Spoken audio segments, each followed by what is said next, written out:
Madam, यहाँ पर एक साइन कर दीजिए। क्या है ये? अथॉरिटी ने ऑर्डर दिया है, आपको एडवांस वेतन देना है।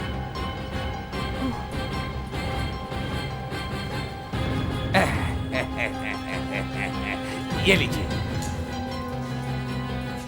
क्या बात है घंटा जी, आप तो एमडी साहब के माँ जी की अपने मौसरे भाई का, अपने बहन का, अपने भांजे का लड़का। पराया तो नहीं हो? तो अचानक ऑफिस में क्यों आ गए? आना पड़ा, बचपन से उसका नमक जो खाया है, नमकीन नरमी तो हो नहीं सकता। भाभी जी ने कहा घंटा छोटे साहब चेक बुक छोड़ के गए हैं, दे के आओ। पता नहीं छोटे साहब को आजकल क्या हो गया है। क्यों? ये करता है तो वो भूल जाता है, वो करता है तो भूल जाता है। ऐसा कुछ होगा तो नहीं भूले तो क्या करे। बाबू मशाई, केस क्या है? साहब ने नया अपॉइंटमेंट किया है, मिस माधवी। माधवी राय।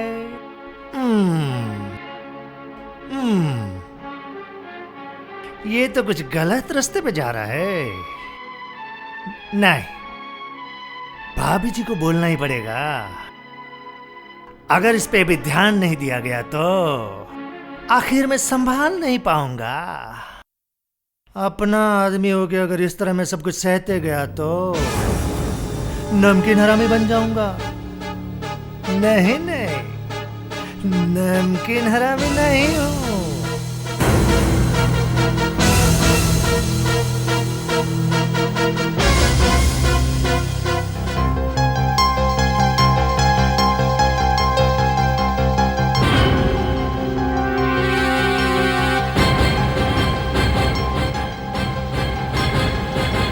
शीला, नहीं, खबरदार, अपने मुंह से मेरा नाम तक मत लेना।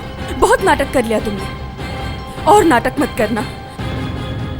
तुम्हारा नाटक मैं समझ गई हूं। मैं हमेशा के लिए यहां से जा रही हूं, तुम्हारे घर से, तुम्हारी जिंदगी से। शीला, क्या हुआ तुम्हें? मुझे बताओ तो सही। क्या बताऊं तुम्हें? तुमने जो कुछ भी किया है सब कुछ जानबूझ के किया।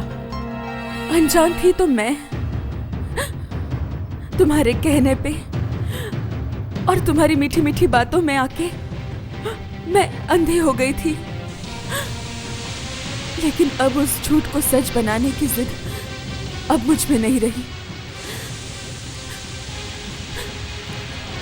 इस घटिया विषय पर और मैं तुमसे अब और नहीं बात करना चाहती। मैं जा रही हूं, and that's final. Shut up! घंटा, बच गया। जाता हूँ, माँ जी को बुला के लाता हूँ। समझ गया। घंटा आज ऑफिस में आया था, इसका मतलब माधवी की खबर तुम तक पहुंच बस गई। बस, अब और कोई बहाने देने की जरूरत नहीं। सफाई नहीं दे रहा, उसे एक नौकरी की बहुत जरूरत नौकरी की जरूरत है, इसलिए तुमने उसे अपने ऑफिस में बुलाया। कुछ दिनों बाद उसे पति की जरूरत होगी तो घर में भी रख लेना।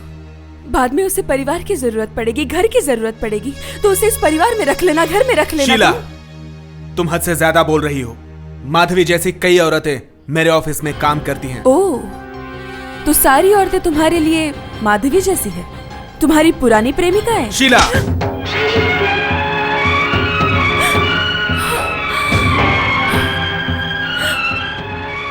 बेटा, ये तूने क्या किया? क्या किया तूने? बहू के ऊपर हाथ उठाया? अच्छा ही किया माँ, उन्होंने अच्छा ही किया।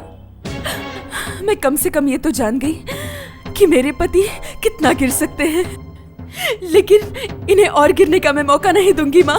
मैं जा रही हूँ। रुक जा बहू, मैं तुमसे विनती करती हूँ। तुम्हारी तो माँ नहीं है ना, मैं तुम्हारी माँ हूँ, तो मेरी बात सुनो। माधवी को नौकरी देने के लिए दिलीप को मैंने ही रजामंदी दी थी। तुम्हें गलतफहमी होगी इसलिए कुछ भी बताना नहीं चाहती थी। मैं समझ गई, यहाँ तुम लोग रहोगे तो तुम लोग खुश नहीं रह पाओगे। बेटा दिलीप, तुम बहू को लेकर हमारे पूरी वाले मकान में चले जाओ। पूरी का ऑफिस हेड ऑफिस बना लेना। वहां माधवी भी नहीं रहेगी और माधवी को लेकर किसी तरह के कोई सवाल भी नहीं उठेंगे। जाएंगे ना बेटा? मुझे कोई प्रॉब्लम नहीं माँ, मैं भी इन सब चीजों से दूर रहना चाहता हूँ।